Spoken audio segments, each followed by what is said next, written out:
Hello, everyone, and welcome to the final August session of Mentor Monday. I am so excited to have this conversation. So glad to see everyone who's joining in.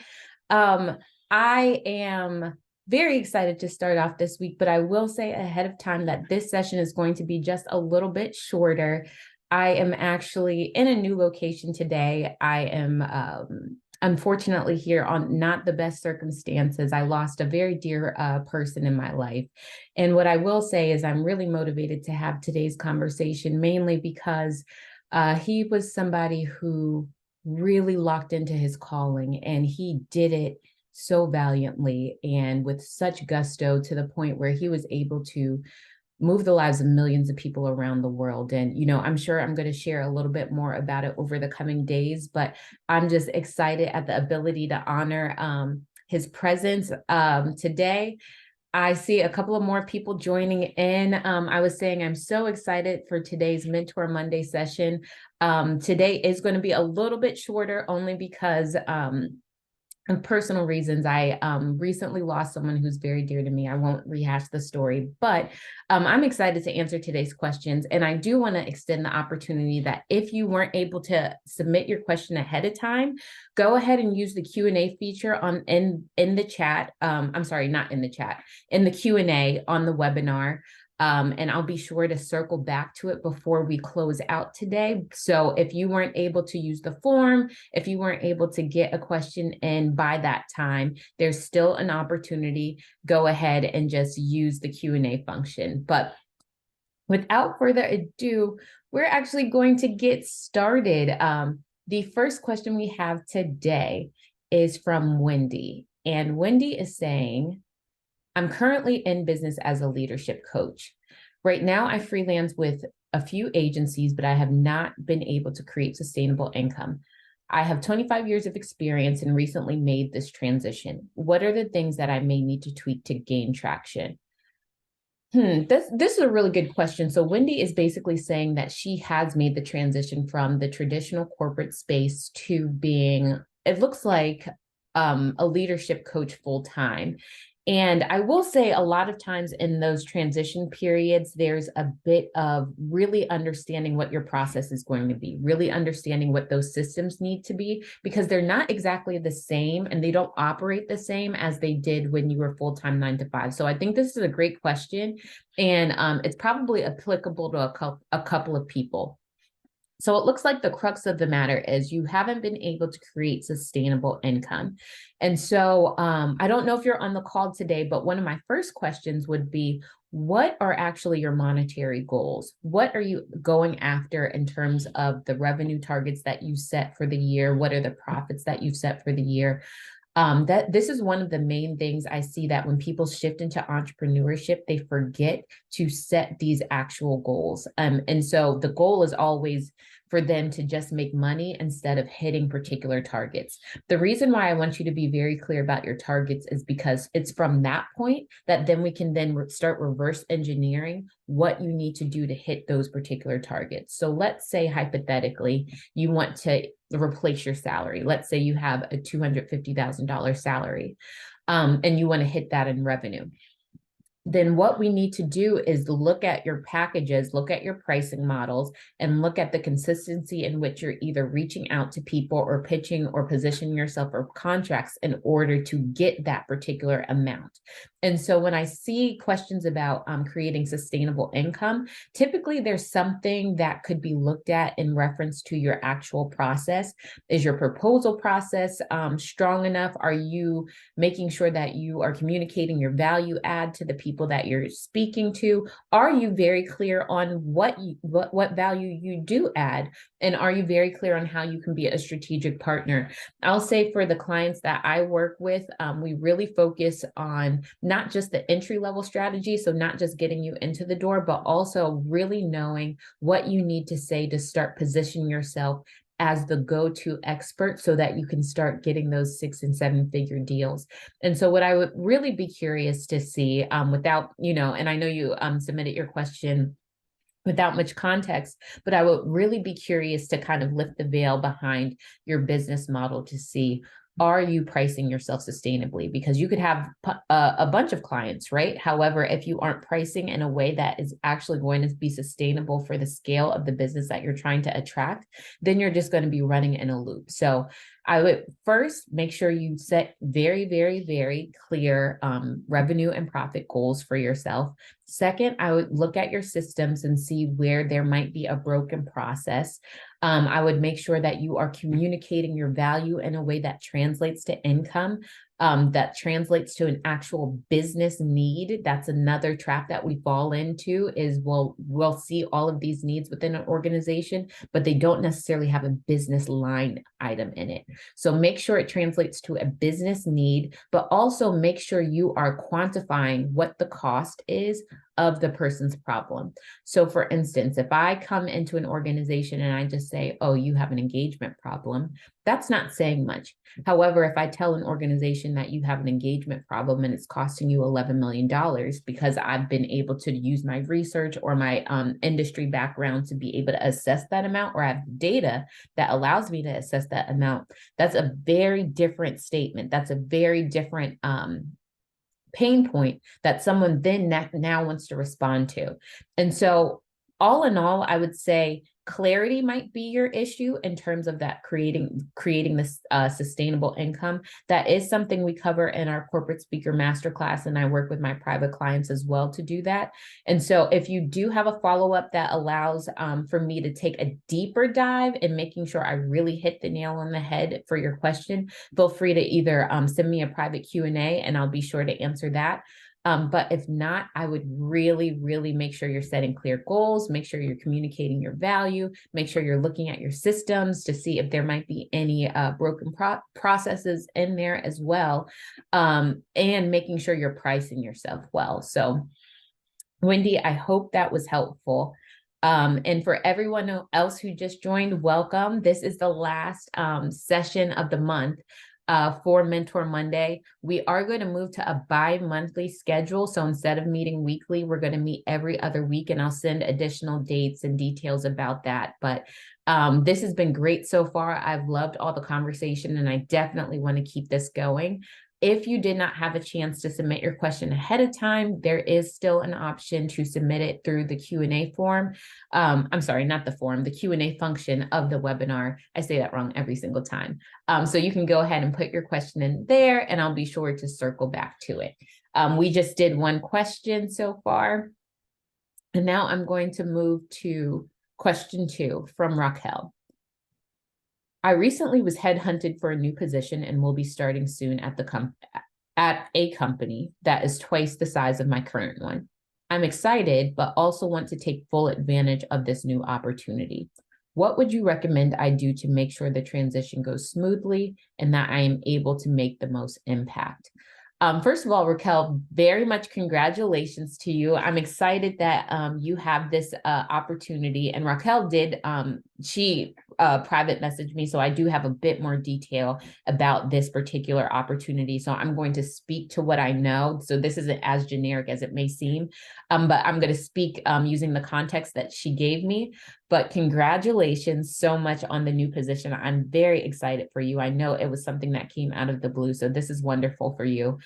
Something I will say, knowing your background, I know this particular position that you have been asked to fill is very senior. It's very high level, and it's going to give you a lot of visibility.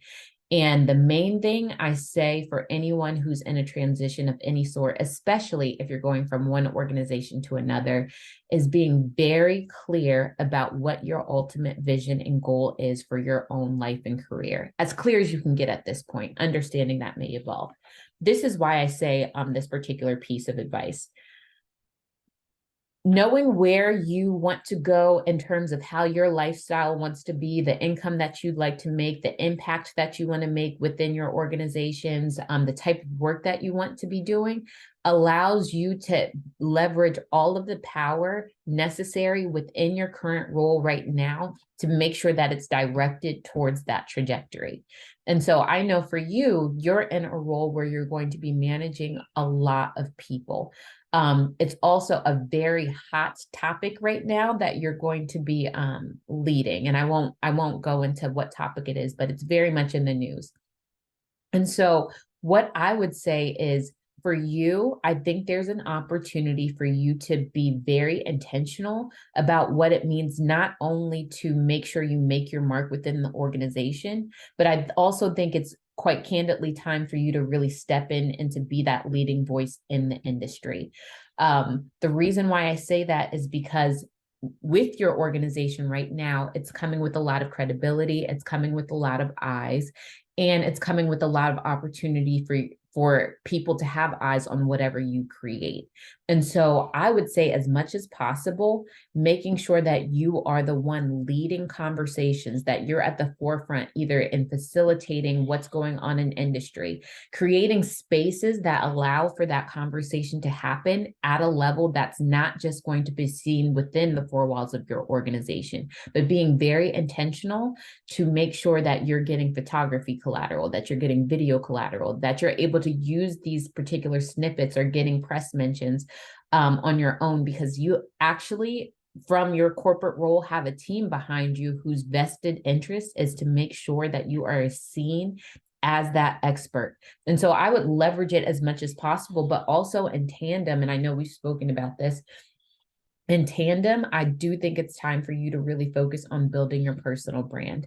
I know I've said this ahead, like in sessions before, but I want you all to really remember that your brand and your value is completely portable. As you've seen, in this particular scenario, Raquel got headhunted. You may be actively looking for a particular role. You may, opt to quit. There are so many different avenues that can happen on the course of your life and career, but understanding the value in what you want to dominate in terms of your expertise is something that can completely be wholly owned by you.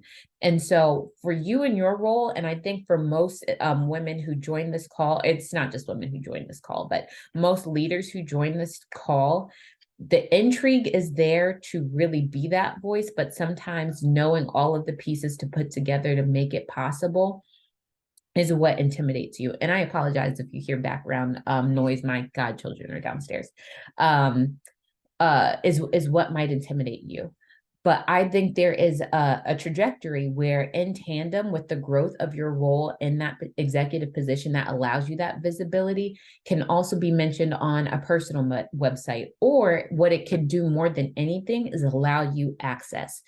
When you are going into these roles, the main thing I want you to look for is access. Who are the people that you need to talk to that's going to allow you to shorten the steps for that vision that you're looking to accomplish? Who's going to open doors for you? Who do you just need to know as an ally? Who's going to be the decision makers? How do you get access to these people, and how do you get access to their resources? That's what's going to allow you to leverage these opportunities a lot more, instead of just waiting for things to come to you. And so, especially within the first 90 days, I want you to be very vigilant about understanding who are the people that I need to be in front of, who makes these decisions, and where is the gap? Where do I need to fill in? Where do I need to put my particular expertise so that I can really build upon the momentum that's already there because of the level that you're coming in? I hope that's helpful in terms of understanding how to leverage it, but I would be remiss if I didn't say that I think it would be a complete disservice if you were not intentional about building out your speaker brand. I know a lot of people in their heads, they think, I want to be a paid expert. I want to be a paid thought leader. I see people on these Forbes 40 under 40 lists. I see the 50 over 50 list. I see the top 10 wherever. How do I be on these lists? How do I get solicited for these opportunities? That's what we cover in the speaker masterclass, or the corporate speaker masterclass, but it's something that I really want you to take seriously. And we always think we have time until we really don't. And so I think that's the best use of your time, is understanding how do you carve out that space and that unique voice within your organization. But then also, how do you work in tandem to leverage that as an industry voice? Raquel, I hope that was helpful. And I tried to be as vague about the position that I know you're stepping into, because I know it hasn't been announced yet, but I hope that was helpful. If you do have any follow-ups, go ahead and hit me up in the Q&A and I'll be sure to get back to you there. If anyone else has follow-ups as well, you can ask in the Q&A. I did leave the chat closed only for this particular session because I do have to keep it a little bit shortened, but I am going to still respond to questions. And so if you do have questions, you can go ahead and put it in the Q&A. Or if you have something new that you want to make sure that I answer, I'll be sure to get back to it then. All right, the next question is from Allie. Allie says, oh, we have a lot of entrepreneurs in this group of questions. I'm currently in business as a fitness instructor and group leader, but I'm not able to pay myself from my income. Okay, I see. Right now, I am at a decision point of what to do. Should I continue to pursue or drop this altogether? Allie, that's a real question. This is a really great question. And it kind of reminds me of what Wendy was asking to some extent about the creating sustainable income.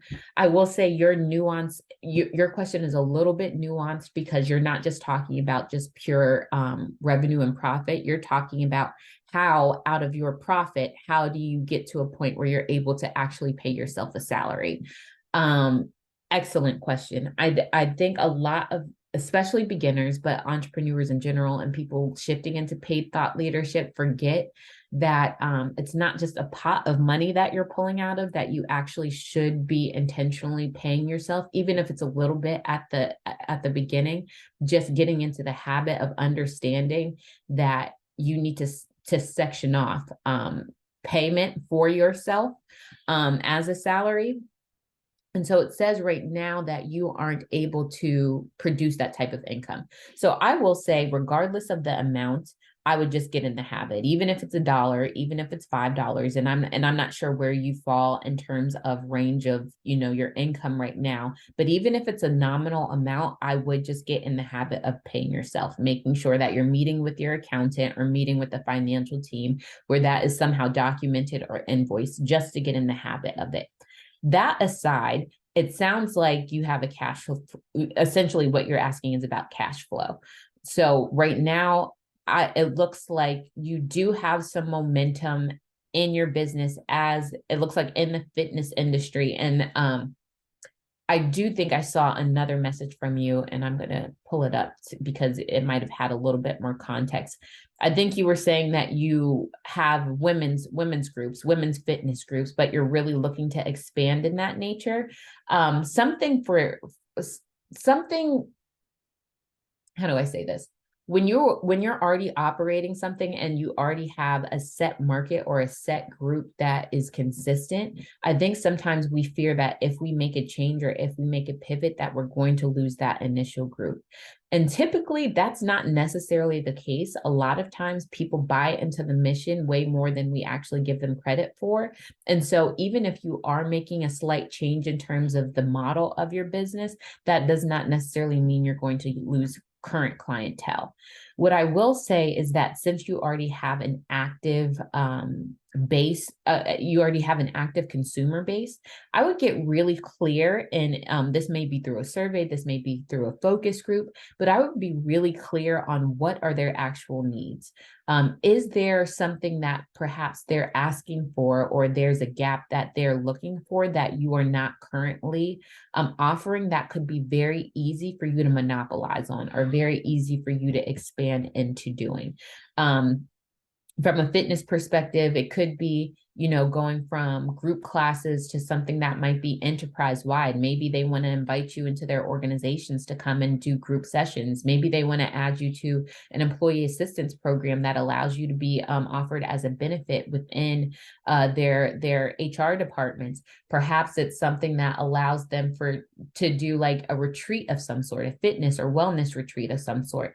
Those are random ideas because I don't necessarily know all of your business model, but I do know you have a current base of people and clearly they have bought into something that you're offering. But I would really assess to see if you've exacerbated all offering to all of their needs that aligns with what you actually do and what you actually have mastery in? And if not, is there some way that you can partner in order to either expand services? I would also really evaluate whether the current clientele are the clients that you actually want to serve in the long term. Perhaps you're looking to go for a more premium model. Perhaps there's something that really increases loyalty or consistency. Perhaps you have a retention problem in your program. There's countless things that you can look at, but I would get really clear on your data. And so if you have a system that tracks, engagement either within your classes or revenue models, I would get really clear on where you're standing and what services are doing best for you, what services are doing worse for you, and making sure that you are really tapped in and tuned in to the needs of the participants as they are right now. Because sometimes we get so used to what we're offering, we forget the natural extension that might be available to other people that, could cost us very little in the long run to actually add on. That could mean all the difference in terms of your revenue. So I hope that was helpful, Allie. Like I said, I don't have all of the information. You did point blank ask the question, should I continue to pursue or drop this altogether? That's really not for me to say, especially without seeing your business model. I would say be very, as much data as you can gather, look at the data and let that inform what your decisions are going forward. It's not for me to necessarily say pursue or drop it. Your level of comfortability, the income goals that you want to make, whether or not you're hitting them or not. The margins that are required for you to be able to pay yourself. And so I would look at that more than anything and let that determine, does the current business model actually set me up for being sustainable in that type of business? And if not, are there changes that need to be made? Or, do you want to revisit it at a later date? Those are all questions that you kind of have to answer. Obviously, if I knew more context, I would be able to add a little bit more. But I hope that's helpful. I think it's a great question. And I think it's a really honest question, because a lot of people do find themselves in scenarios where they have made the leap and they are doing things that they technically love to do, or, that there's a need for, but it's not, that doesn't always translate into you making your income goals. And so I think it's a valid question. I understand the frustration that is probably around it, but I would really get clear on your data and your systems to see what might be able to be tightened up around that. Let's see. Allie, I hope that was helpful. And I will say once again, we have 2 more questions, but if there is a question I did not answer that you want to make sure that I answer, please be sure to plug it into the Q&A function in this particular webinar. And I will be sure to get back to it.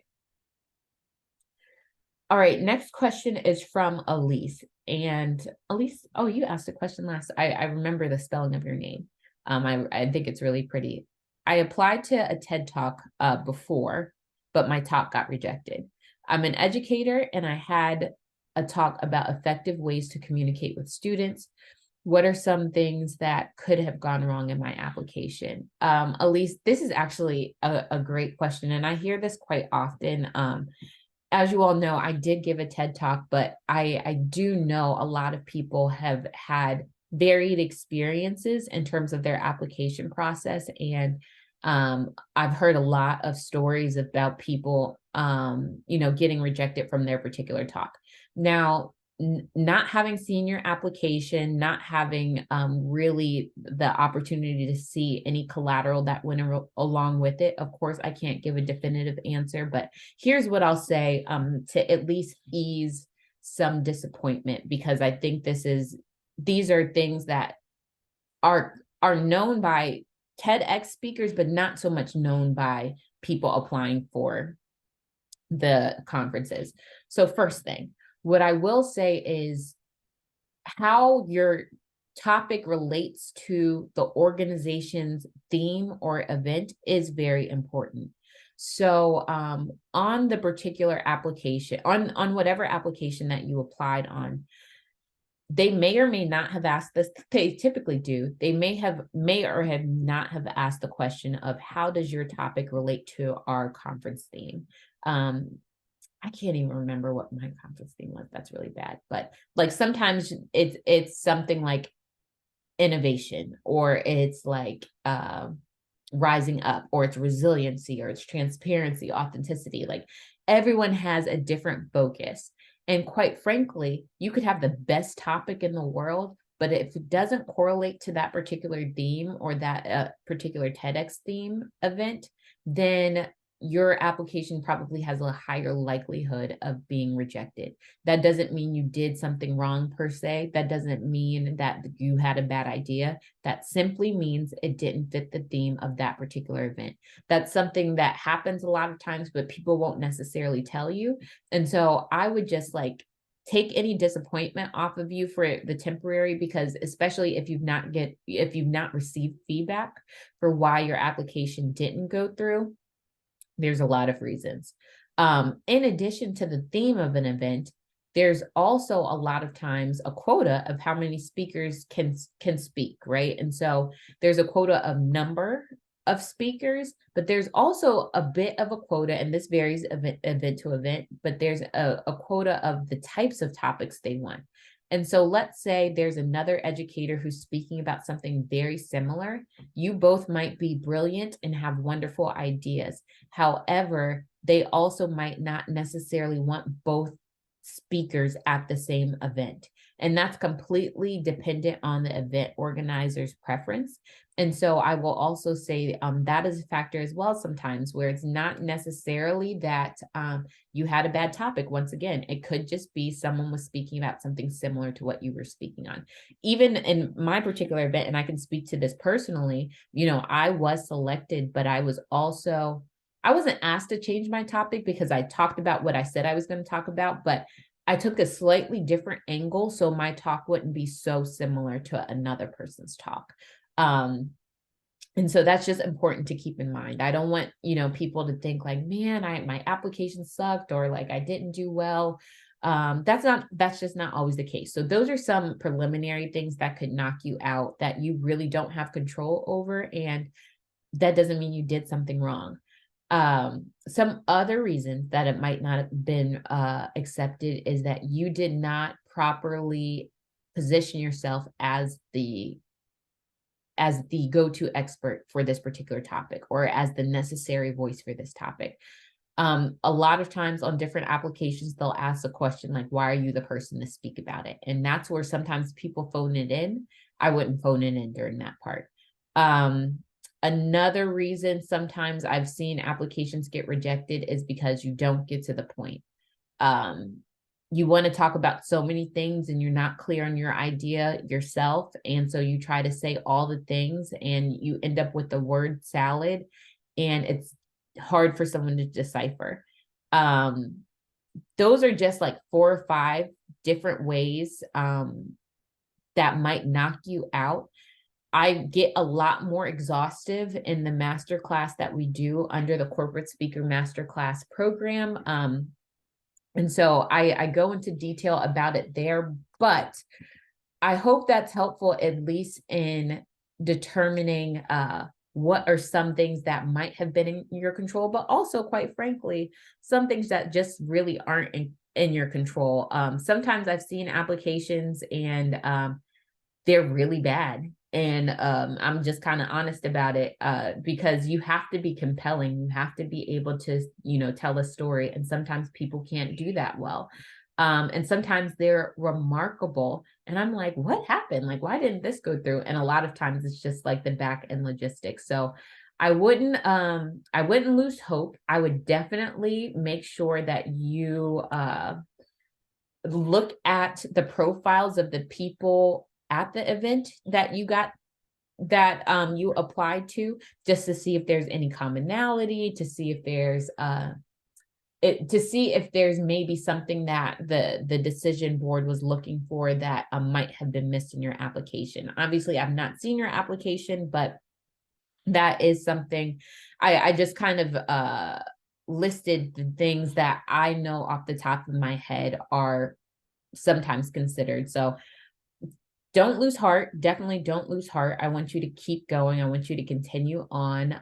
You will make it to a stage. It's just sometimes it takes, some strategic maneuvering.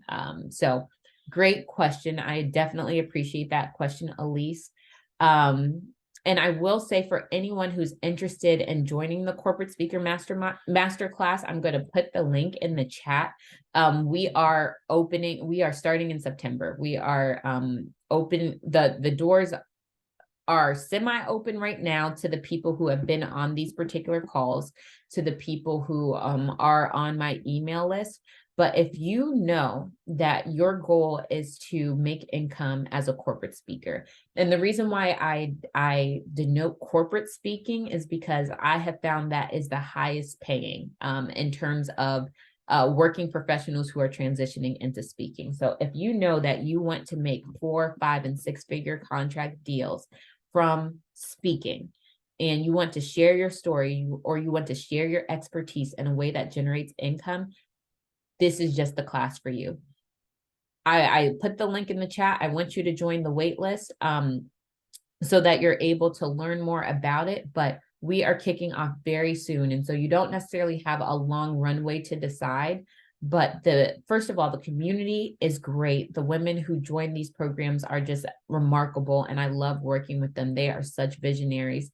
But the reason why I love it is because everyone in this particular program is an expert at something. Even if it's that they need a little bit more clarity in finding out what their expertise is, we walk you through all the steps. I give you all of my templates, what I use, what I say in my sales calls, how I'm able to land 5-figure deals, 6-figure deals in a matter of an hour. Like, I explain all of my process. And so I want to spread this knowledge. I want you all to lock in and be able to know how to do this as well. And so if you are serious about this, I want you to join the wait list. But also, if you already know, go ahead and send me an email, and I'll make sure to put you on that list so we can get you enrolled. We start off, and it is a sprint. It's not a long overdrawn process. It's 90 days total. We meet every other week for 2 weeks straight. You get a private session as well, but we also build in a 30-day implementation time period so that you are able to learn by doing and not just get information and just have it kind of sit on the shelf. During that 30-day implementation period, I also go through how to get your event sponsored, as well as how to land a TED Talk. And we go through all of this in depth.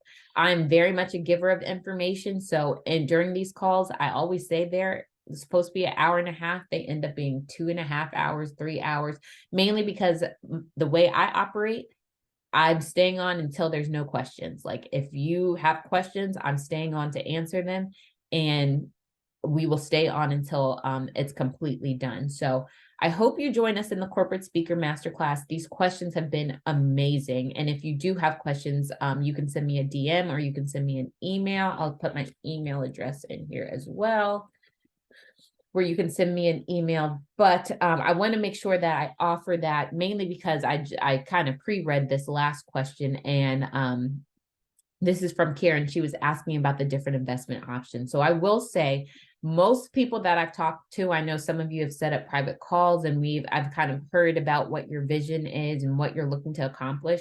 Most people that I've talked to are ideal for this Corporate Speaker Masterclass. And so I want you to really, really think about joining. And I also want you to just be bold in your choice and not overthink this. A lot of times we can spend time waiting or feeling like we need all of these certification, all of these things, or we're waiting for clarity before we make the decision. And that rarely happens. So I want you to go ahead and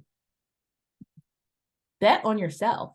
Understand that you are worth the investment. Understand that somebody needs to hear your story. And the longer you wait to learn how to tell it, the longer someone else is agonizing, waiting for someone to relate to, waiting for someone to give them a guide.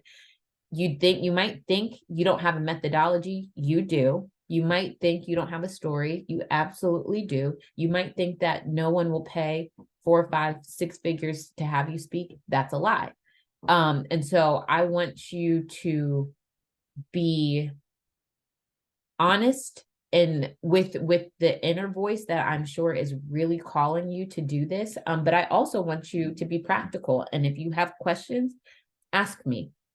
Reach out, send a DM, send me an email, let me know. My inbox is open. I answer questions all the time. And so no question is a dumb question. I'll be sure to either set up a call with you or we can talk a little bit more, but I really want you to join this community and take it seriously. Now, if you are a person who is short on time and you want something more private in nature, like you want all of those things kind of in the course of a weekend, I do have a personal brand accelerator, and that's typically for women who are at senior levels or executive levels who kind of want their branding elements all done in one go. So they want the photos done, they want the videos done, you want your website built out, you want your story planned out. That's the option for that particular program. That's our flagship known program. So if that's more your speed, if you think that's something that you want to do, then sign up for known or send me an email and I'll be sure to give you the details on that. And finally, I'm starting something new that's more of, I don't know how much I can say. It's going to be more of an in-person community-based thing that's forming. I don't know what it is yet, and I'm not exactly sure what to call it, but if you're interested, go ahead and send me a message. I'm still putting words around it. I'm still forming it. I'm pretty sure I know what I want it to be, but it's more so a collaborative collective of women meeting in person on a regular basis. So if you are interested in that, go ahead and send me an email about that. But that was the final question, just about the different programs. If there is something that you want to ask, I'm doing last call, go ahead and put, I'm sorry, something else that you want to ask, I'm doing last call, go ahead and put it in the Q&A and I'll be sure to get it. If you're typing it right now, click hold on and I'll hold on for you. But I so appreciated everyone joining today's call. Your questions were wonderful. And I thank you for bearing with me. I know I was tunneling through some of these. And I thank you for grace as well. Like I did say, we are going to move to bi-monthly. So these Mentor Mondays are still going on. I very much enjoy them. I very much enjoy reading your questions, answering your questions, and having this connection. But we are going to shift to bi-monthly. And so I'll send the dates. I'll be sure to send the dates for that. So you'll know. Thank you, Val. I appreciate that. I'll be sure to send the dates so that you know everything that's coming up. You'll know the cadence. If you want intimate details about what I think you should do about either your business or your career or what you have to go forward, that is reserved for my private client groups. So that's the Corporate Speaker Masterclass. That's the known Private Branding Accelerator. That's when I'm most candid because I have the most information about you. That's when I know what your goals are going to be. I know kind of what you're after. I know your personality. I know how much of me you can take. And I know we've gotten this question before about how to kind of pick who you want to work with. The more I see this particular industry, there are so many programs where you think you're signing up for one thing and you're not really getting what you're signing up for, or you think you're signing up to work with one person and it ends up being somebody else. And so I want to reassure you right now that that's not how I operate. That's not how I've ever operated. And so what you see is what you get with me. That's who you're working with. By and large, it's going to be me. The only time I bring in other people is if there's an expertise that I want to make sure that you all get that I don't have.